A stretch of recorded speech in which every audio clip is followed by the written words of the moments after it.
So I'm going to do something this morning that I initially had not planned. Those of you who know me know that I'm rather OCD about my schedule and having everything out just right and writing my messages far ahead of time and all that kind of stuff.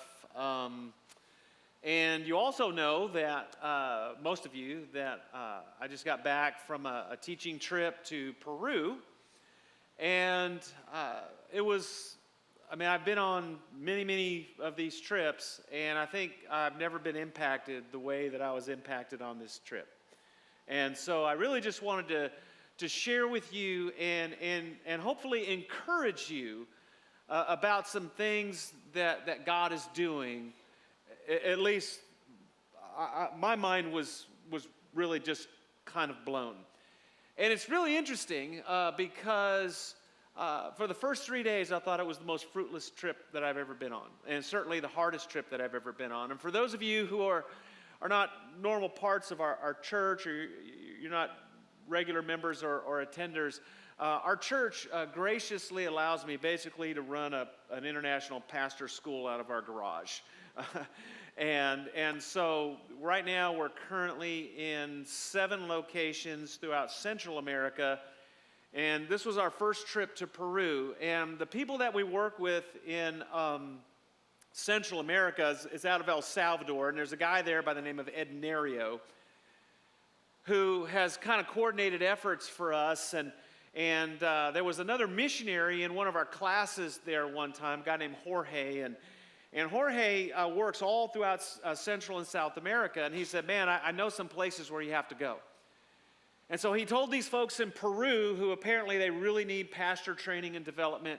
And so he told this guy in a town called Ayacucho, which is in the center of the Peruvian Andes, and then outlying areas. And so this guy then told another guy to set up some places for us to go and teach. And so I flew in to Ayacucho last Wednesday.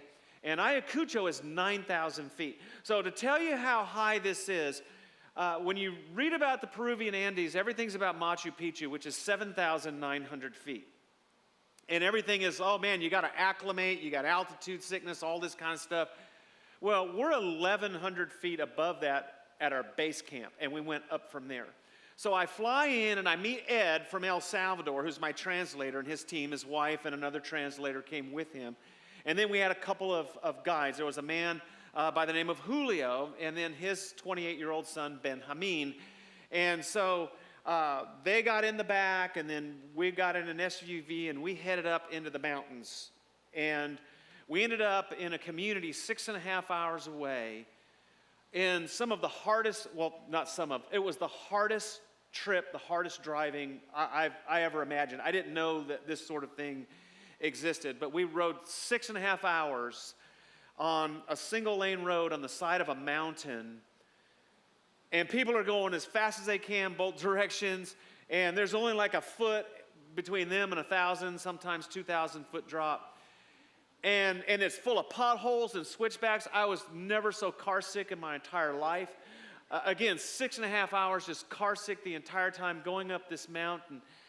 And we got up to this community called Buenos Aires, not the country, but there's a city. It's not a city. It's a little town of maybe 200 people, 300 people, Buenos Aires, Peru, and it's at 13,226 feet. And it's freezing. And they don't really have anything to eat because they can't farm there, so they all herd. They have sheep and goats and everybody have like one cow and some chickens, and they milk the cow, and they make, they take that milk and they heat it up, and then they take ground up quinoa and they put it in there, and that's what they eat for breakfast, and just really crazy. So anyway, we go up there, and apparently they had arranged for me to teach some pastors up there. I was teaching a preaching course on expository preaching. And so about 12 pastors showed up, and usually we want 20 to be able to do a class. But we only had like 12 pastors, and the class went fine. It was hard because we were in such altitude that we couldn't think. like my translator had to go sit down twice and have the other translator come in because he couldn't process the thoughts anymore at that height. And you'd be standing still, and the ground just seemed like it was moving because your equilibrium went off, and you just became dizzy. It was, you walk up the stairs and you're out of breath. It's just was really crazy. And so, I'm thinking, okay, we're starting, with this little town. And the thing is we pass so many other towns, a lot of them bigger than this town, in order to get to Buenos Aires, of this little small community, and there were pastors that had all come within mostly walking distance because there's no buses, no transit, none of that. And so I taught these guys, and the class went well, and they seemed to like it. But I got the impression that, there's just so much more out here. What am I doing? We're way out in the sticks. Like, nobody goes there.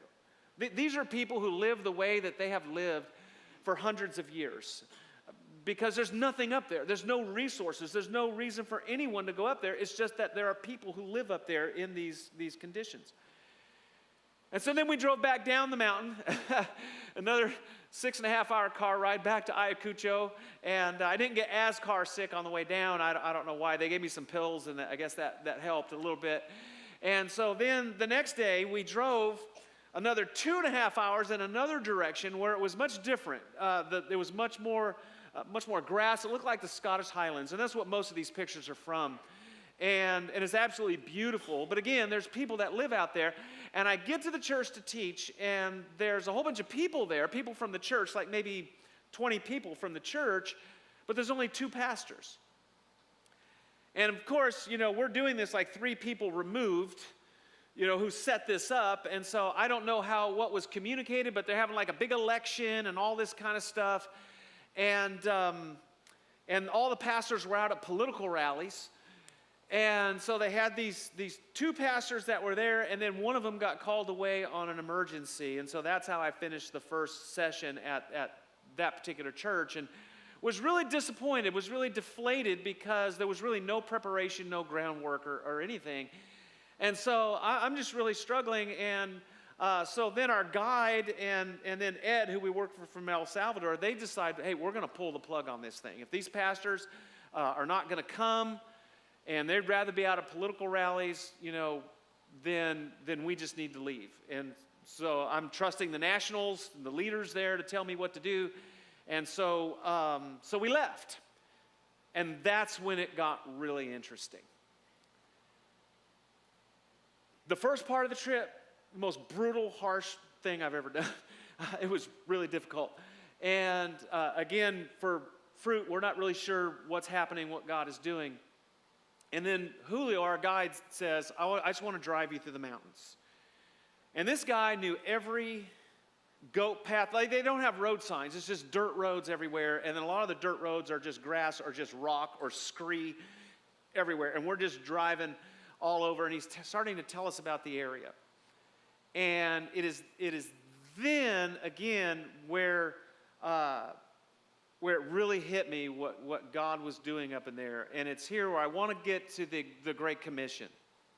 And Claudia, if you go ahead and turn to the slide there. But it's a familiar passage, and I think that there's some stuff going on with the Great Commission there that I had not experienced in other places. But it's this idea, then Jesus came to them and said, all authority in heaven and on earth has been given to me. Therefore go and make disciples of all nations, baptizing them in the name of the Father and of the Son and of the Holy Spirit, and teaching them to obey everything I have commanded you. And surely I am with you to the very end of the age. And so I'm driving through the mountains there, and Julio begins to talk. And I learned some things. Julio tells me that, and Julio said nothing for 3 days. He sits in the back of the SUV, and the only time he says anything is when he tells us to turn here or turn there, and he knows every single road, like in the whole place. And he's such a quiet, unassuming, reserved guy. Like, in the church we were at, he was asked to pray. I was standing next to him. I had to lean in to hear what he was saying. He was that soft-spoken. But I learned that Protestants and evangelicals first came to the Andes only 50 years ago in the late 1960s. That there were no Protestant or evangelical churches in Ayacucho, the central city, until 50 years ago. Then I learned that there were no Protestant or evangelical churches in the mountains within hundreds of miles in any direction of Ayacucho until the last 30 years. Now, to put that in perspective, that's the mid to late 1980s is when those churches started showing up. And I found out that the Peruvian Catholics have been very hard on the evangelicals and on other Christians. And to the point where they have been heavily persecuted. And this has been really a part of their history. Claudia, take us to the building here. And just to illustrate, this is a church. This is Santo Domingo Church in Ayacucho. And you can see in the bell towers that there's wood, bars across all of the openings. And then there's this other edifice over here where it's just these three arched openings with these, bars across. Well, that's where they would hang the Christians. And they would hang the leader in the top one on this thing on the right, and all the leaders down below, and in the other towers. And this church was built in the mid-1500s. But apparently this was a practice that continued for such time, and this attitude about evangelical Christianity, or something that's not Catholic, was very pervasive throughout the area for hundreds of years, and really up until recent times.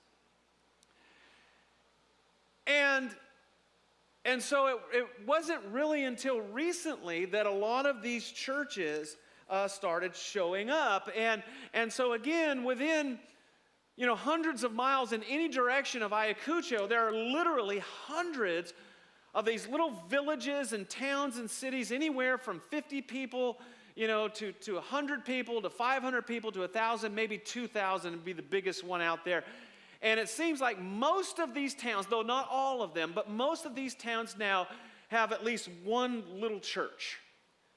And maybe it's a Baptist church, or it's a Pentecostal church, or it's an Assemblies of God church, or something like that. And all these churches are about the same size. They said they're all about 40 to 50 people. And I had assumed, because everywhere I go, this is how churches were started, I had assumed that missionaries came and started all these churches. But this is not the case.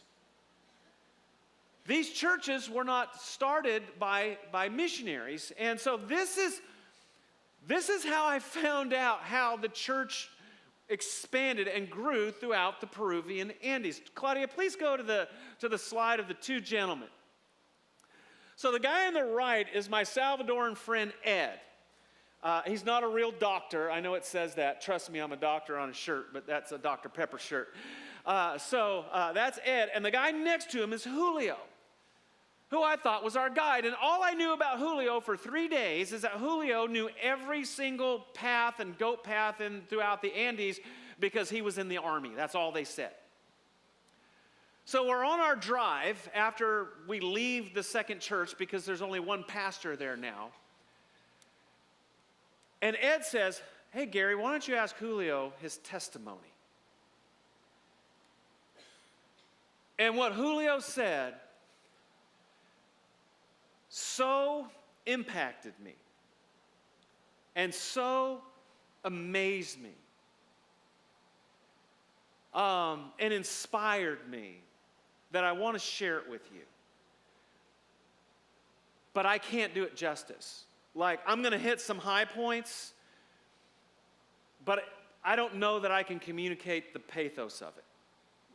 The tone and really just how humble this man is. Julio is a subsistence farmer. He and his family raise sheep and goats. That's what they do. That's how they live. So Julio starts his testimony. Julio was raised and born and raised in the Andes, in the mountains. And so he does know the mountains well. And in 1980, there was a huge insurrection, or a revolution, if you will, in Peru, where the communists tried to take over the government. And the insurgents, or the guerrillas as they came to be known, would go and they would hide out in the mountains in the Andes because you can't get to them. They're hard to root out. I mean, it's full of caves, it's full of, all this stuff. And so Julio worked with the army. He worked with the government as an intelligence operative. And he worked with the Peruvian government, the CIA, all these people to, he said his job was to basically be a ghost, to move through the mountains from one end to the other. He really does know every inch of those mountains.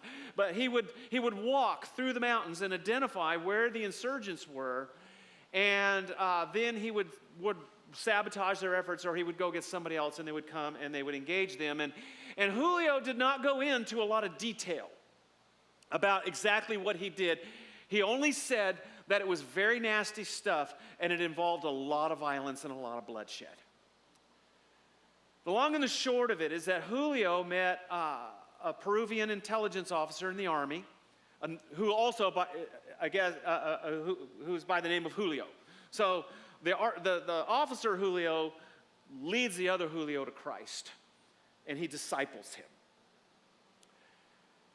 So our Julio, our guide, he's reading his Bible, and he's growing in Christ, and he comes to the conviction that he can no longer participate in the killing of so many people. That it's his desire to take the gospel to all of the different towns and villages throughout the Andes. He doesn't know much, but he knows more than them. He knows that they don't have the gospel, that all of these towns and villages that he goes to, all they have is like a Catholic church that's not even like a Catholic church here. It's just going through motions. Like the idea of Christ coming to die on a cross, that we might have the forgiveness of sins, that we can have a personal relationship with him and exchange his righteousness for ours. All of that is not taught. And the gospel has so changed his life that he has this passion, this desire to do whatever it takes to go and take the gospel to these people that he knows in all of these different communities throughout the mountains that he's worked with. And so he left the army. Now, you just don't leave the army. But he did because he knew they wouldn't let him go, and he had to do this. And so Julio left, and the army assumed, because this was the nature of the conflict, that Julio had went over to the rebels. And so they started looking for Julio, actively looking for him. And they wanted to arrest him, and they wanted to try him, and they wanted to execute him. Now, the rebels knew who he was, and they knew that he wasn't a part of them, and they would kill him on sight. So Julio, at this time, has a wife and 3 small children. His son Benjamin, who's 28 now, was with us, was 2 years old at this time. So he's got these 3 small, like preschool-aged children, and he's hiding in the mountains from both the government and the army and from the rebels. And so he's moving through it. And for 13 years, he moved from place to place throughout the mountains, living in caves with his family so that he could share the gospel. The people in the towns protected him. They knew who he was. He was one of them. They knew that he was a godly man. He showed me one place where he lived, one community where he lived. It was about 3.5 hours outside of Ayacucho, another hour past where I was teaching on the second day. It was a little town, big outcropping of boulders. Behind the boulders, there was a cave, and people would come asking because they're actively looking for him. So they would come to the town, and they would ask about Julio, and they would say in a very loud voice that would carry so that he would hear, they would say, "Oh, Julio is not here.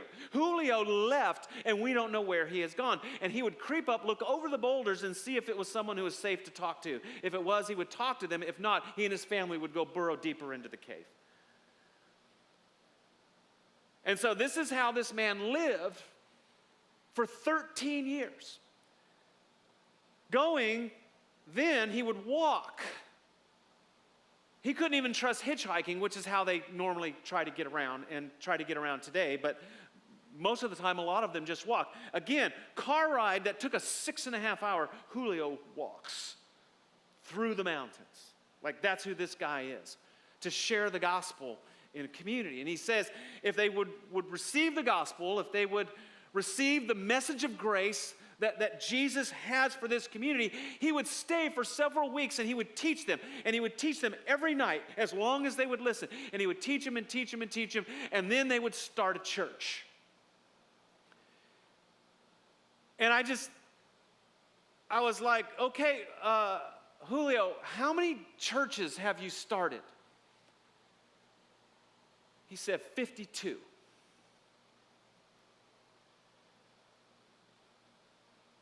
Guys, my background is church starting.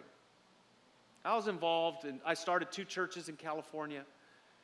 I came back here to work at the North American Mission Board. I was in charge of a big church planting thing, my whole culture. I'd never met anybody who started 52 churches. I asked him, Julio, because he's got my attention.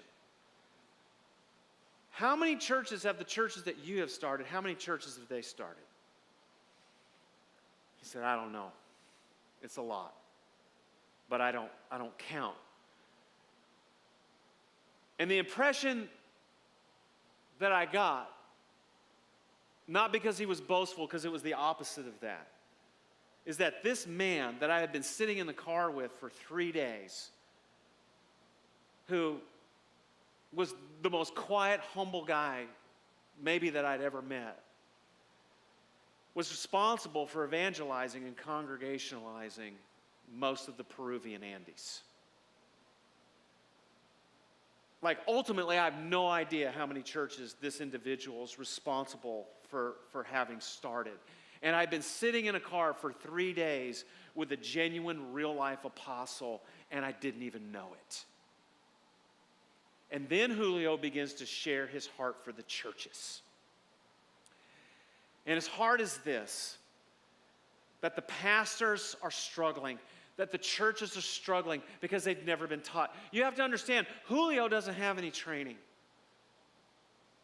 He's never sat down and studied theology, studied doctrine, any of this kind of stuff. He refers to himself as a broken vessel, an imperfect, which we all are. And I'm looking at this guy and I'm amazed. I'm like, I'm not fit to tie this guy's shoes, and he's talking about how incomplete he is. But after he was there during the first class, and he's like, what you guys are doing, he says, this is what we have to do. He said, because so much false teaching and so much heresy is coming in, because now that there are churches there, people are coming in from other parts of South America with a lot of bad doctrine and a lot of heresy, and the pastors are just not equipped to deal with it. And they're bringing in pastors from other parts of the world, and they're coming in and they're preying on the people. He says that he spends so much of his time walking. He still walks. He's still a subsistence farmer. He still walks to the different communities he says to correct their doctrine. And sometimes he says he has to dismiss pastors. And he said they get so mad because the pastors are like, why did the people listen to you more than they listen to me? And Julio doesn't have a title. He's not, doesn't have any office or anything like that. But Julio is an apostle with the authority of an apostle. And that's why the people listen to him. And so, allow me to share one thing, and I confess on the front end, this is hyper sensationalized. Like it's a big over-the-top kind of thing, but it is indicative of how the bad doctrine and how the bad theology, the dysfunctional, unhealthy stuff is trying to leach into the church, and how needed pastor training and training these churches is.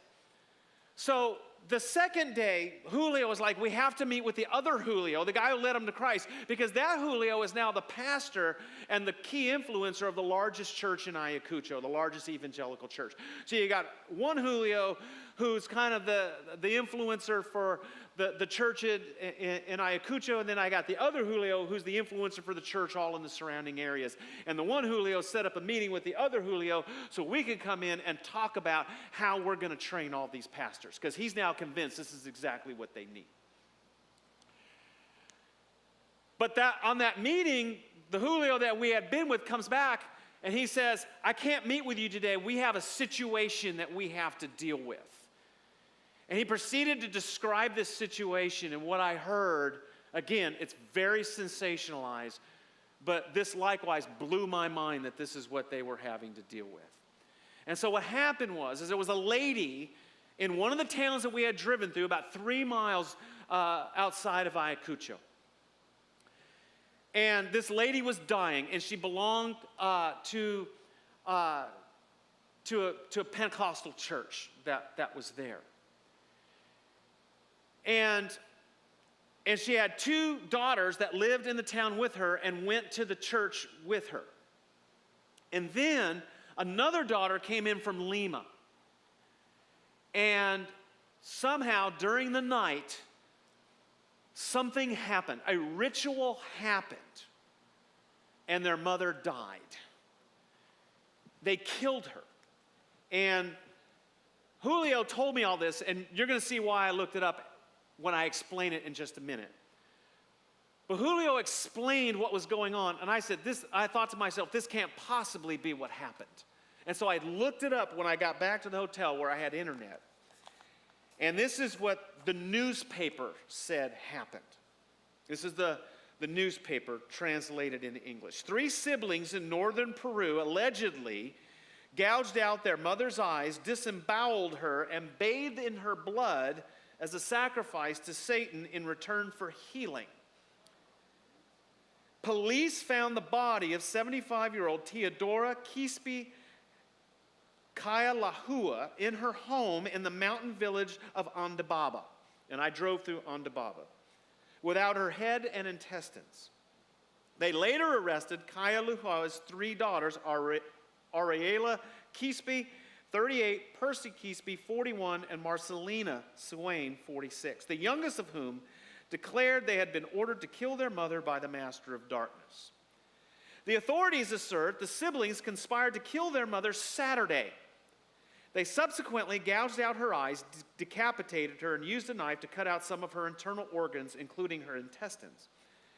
The trio disposed of her mother's internal organs in a nearby pond, and then according to police, bathed in her blood to invoke the devil. I don't know how this story got out, because that's not what the people are saying. That's not the story. And Julio was there that morning before he came to visit us. He was there the night before when the police were there and were interviewing everybody, talking to the people on the ground. And so here's how the people in Andababa understand what happened and what everybody says and what everybody believes in that particular community. So Julio, he's a Baptist, so he starts Baptist churches. But one of the things that's been happening is that some Pentecostals have been moving in from Brazil. And some of them are bringing some practices that are borderline witchcraft. There's a combination which you find in some of these remote areas. And so Julio showed me on his phone when we met that morning a picture that he had actually taken of one of these evangelists who come, these Brazilian evangelists, on his phone, and what they do.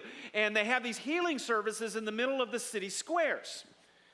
And so on a particular day, you go out of your house, and all of a sudden there's a bunch of people out there, and there's an evangelist, and he's got this woman on the ground. The video that I saw, the woman is on the ground, and she's shaking.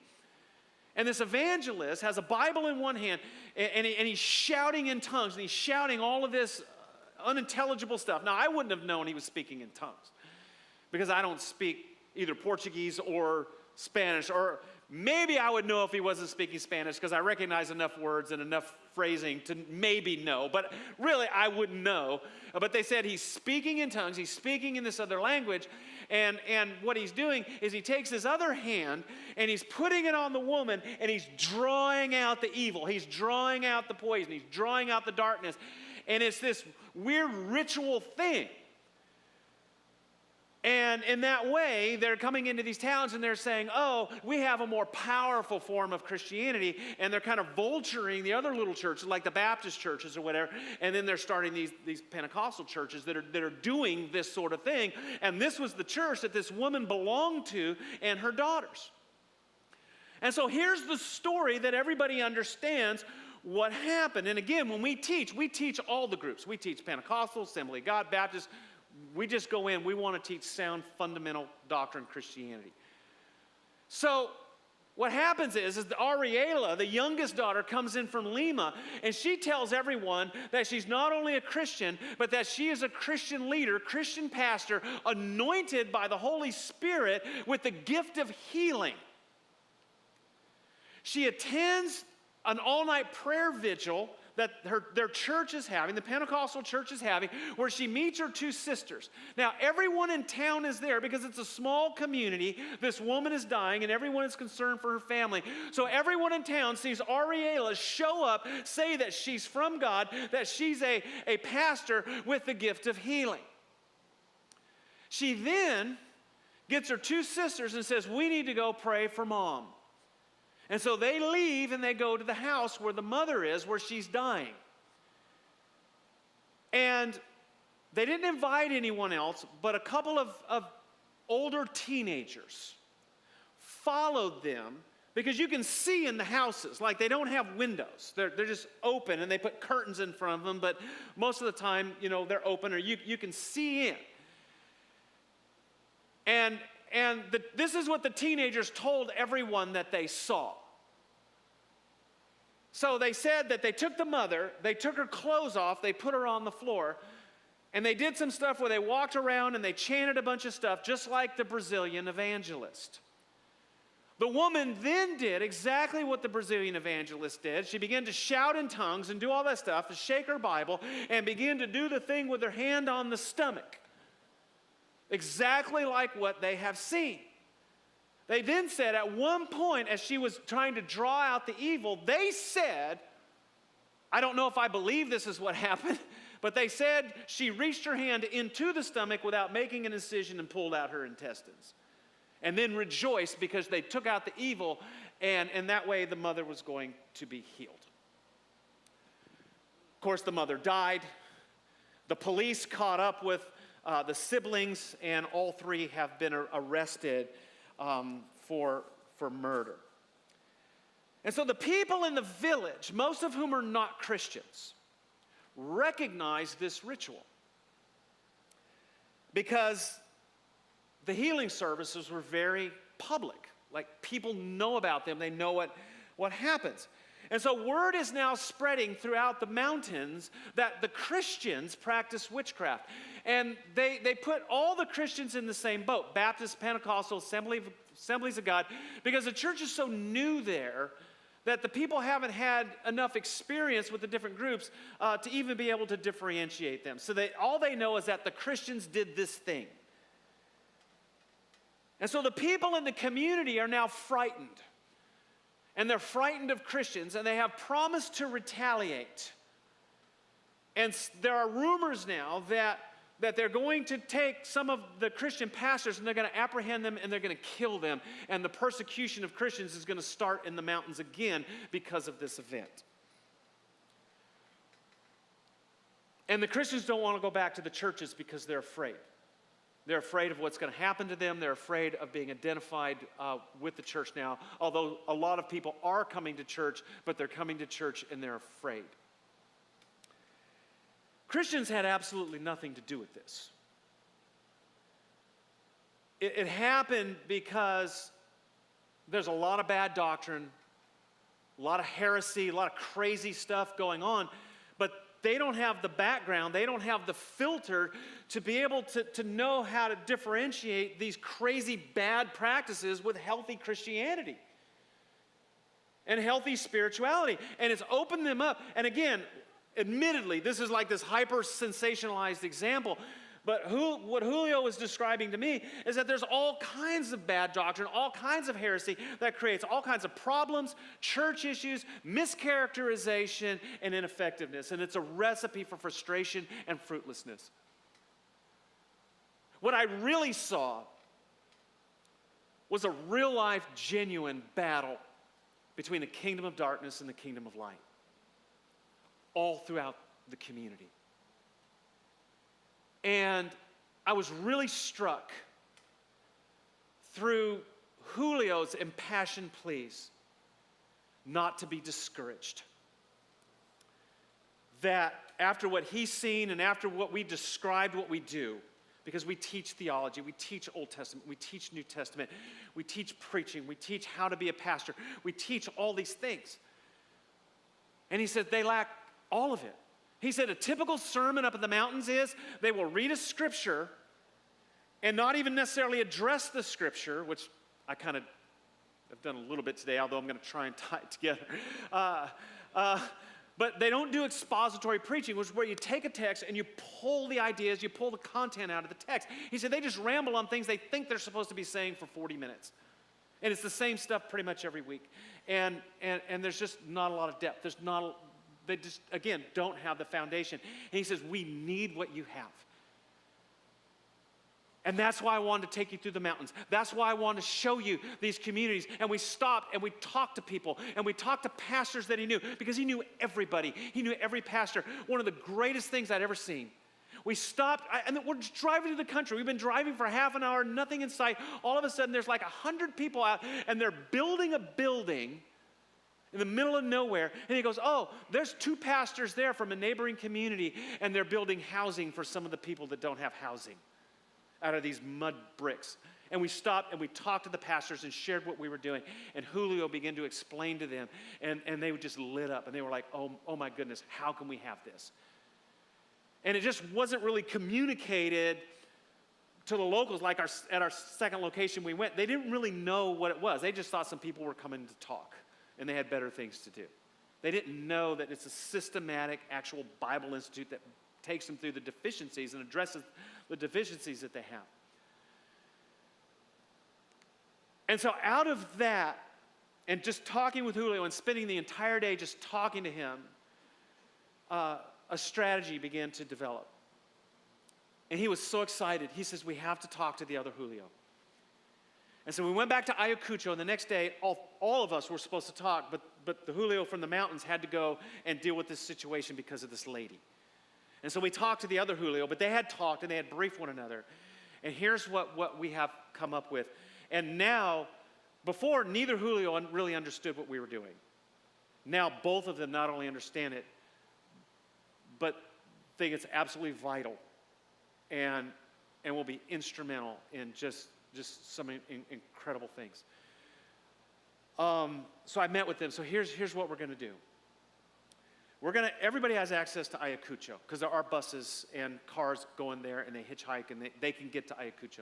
We're going to every time we go, we teach the same class twice in 2 different locations, but we're not going to do it that way. We're going to teach one class in the same location every time, and that's in Ayacucho because everyone can get there. And then we're going to rotate between 5 and 6 other key locations, all surrounding Ayacucho in every direction. And we're going to teach one class a year in each place. And each time we go, we're going to be able to draw from the pastors in that area so they can experience what we're doing, can experience the training, and see the value of it. The pastors we went in Buenos Aires, they already said, you don't have to come up here. We'll come to Buenos Aires 6.5 hours away, however many times we need to get this training. We'll do whatever we got to do to get it. So once we get them, we know they're going to come. But the other thing that we heard from the pastors is that we're so glad that you're here because no one ever comes here. They've forgotten about us. Our denominations don't care about us. We've never seen them. They've never done anything for us. So we still want to go out to these centers. We want to go to Buenos Aires once a year. We want to go to Coinaca once a year. These different places where we were. And then they will have the pride of hosting that event. And then when we come each time for each class, the pastors can go to whichever one is closer. And I talked to the 2 Julios, and I said, really, realistically, how effective do you think this will be? How many pastors do you think will come to this? And and I asked the Julio and Ayacucho this, and he's really kind of the influence, the main guy in the whole area. And he said, conservatively, he said, not everyone will come. He said, at least at first. He said, but conservatively, with all of the different communities throughout the mountains, he said, I think we can have 150 pastors. And so we managed to develop a strategy. Because of something that went wrong, what I considered a disaster, to spend time with these leaders, driving through, and then we would develop a strategy that we believe is going to be able to bring good doctrine, theology, encouragement, edification to the pastors really through that entire region, who are all subsistence farmers. None of them are paid. They're all bivocational. And I left just the other places where we go are not like this. We go places where the church is rather entrenched, where again the pastors need training desperately, but it's because the missionaries came and they started churches and then they left, but they didn't teach them how to pass it on. And so we're kind of backfilling. Several things. Back to the Great Commission. We'll go back to that. I felt like more than any other place that I've been, and I've been on mission trips in other countries all over the world, more than any other place I've ever been, that this is the front line of the Great Commission. Like this is the edge of the pioneer area where what Christianity is going to be and how it's going to be defined is still very much in flux. And it could kind of go either way. And there really needs to be something. The second thing that really just kind of hit me, that's just more of an overall impression. I don't know what it was. Holy Spirit, indigestion, I don't know. I just had this real impact that this was significant. Like, again, kingdom of darkness versus kingdom of light. And there's a tipping point either way, I don't know, and that we can really have an impact there unlike anywhere else that we've had. The second thing that hit me was, I just thought, this is what happens when we make converts and we don't make disciples. And this is like what happens everywhere. This happens like throughout history. And this happens all the time. We go in and we're so concerned about getting everybody saved, getting everybody into the kingdom, getting everybody into heaven, that we do that, and then we move on to the next place, and we're not really making disciples. We're not really passing on what needs to happen. And I think that, we see this in our own country as well. We have a lot of people who go by the name of Christian, but not nearly as many people who would consider themselves a disciple, and an active disciple of Jesus. And then it's any wonder that, each succeeding generation in America is less Christian than the last, by a long shot. 4 generations ago, 4 times as many people claimed to be Christians as people do now. And the Great Commission is this. It's converts and disciples, right? It's baptizing, that's the conversion part, and then teaching them to obey everything that I have commanded. And I kind of feel like, through no fault of their own, that the first part of the Great Commission happened, but the second part didn't happen.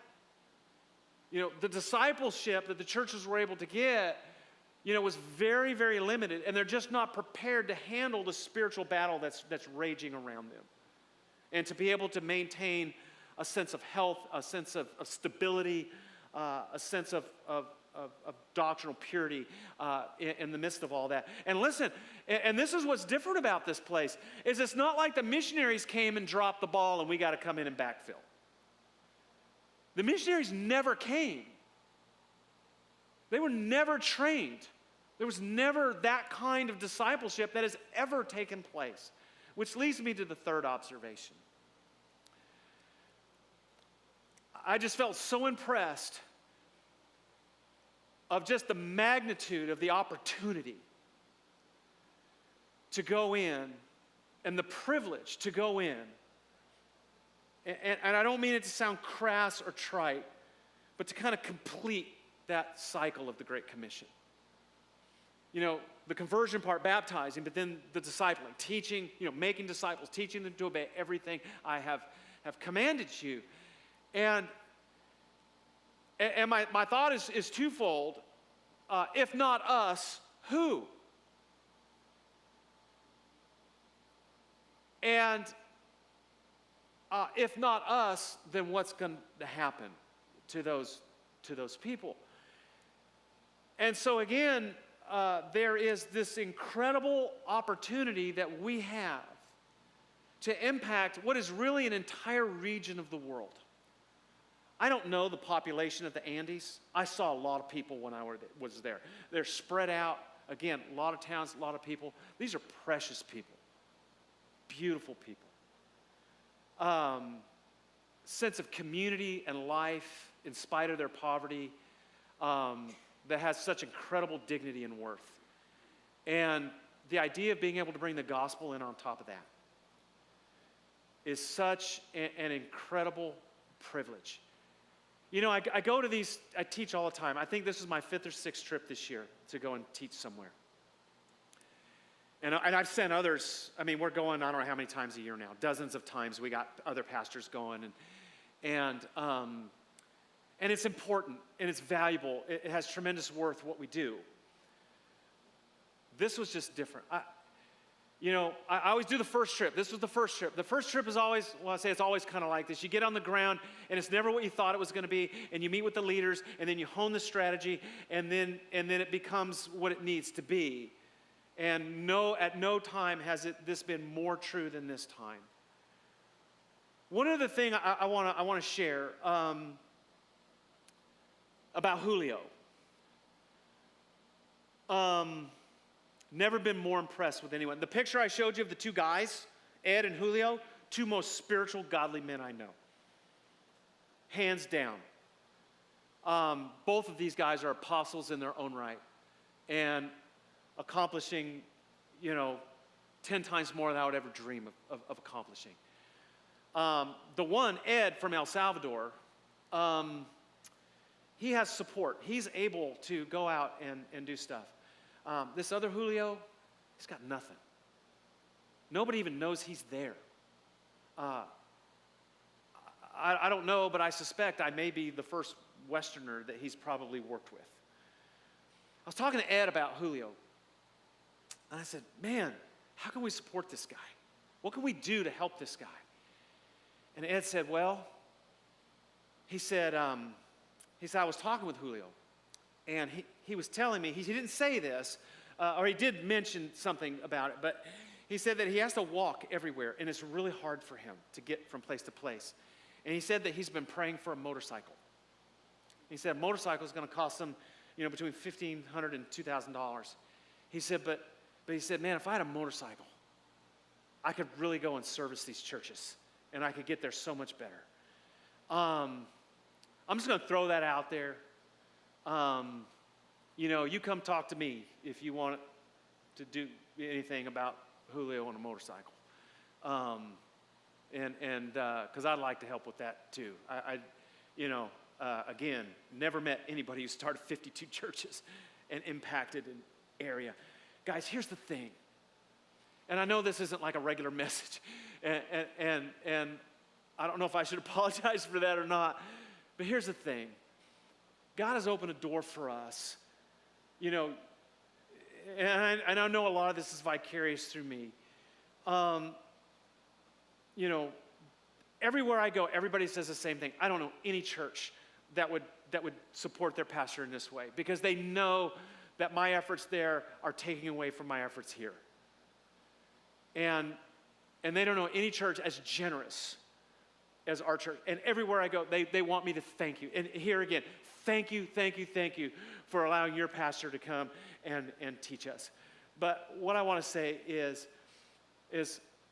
we have an opportunity as a church together through this ministry to impact, an incredible impact on hundreds, I believe, ultimately what will be hundreds of churches, and maybe even redefine Christianity in this entire region in a healthy, biblical, pure way.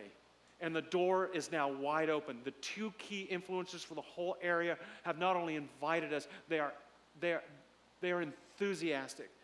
They're like, what do we have to do to get you to come back?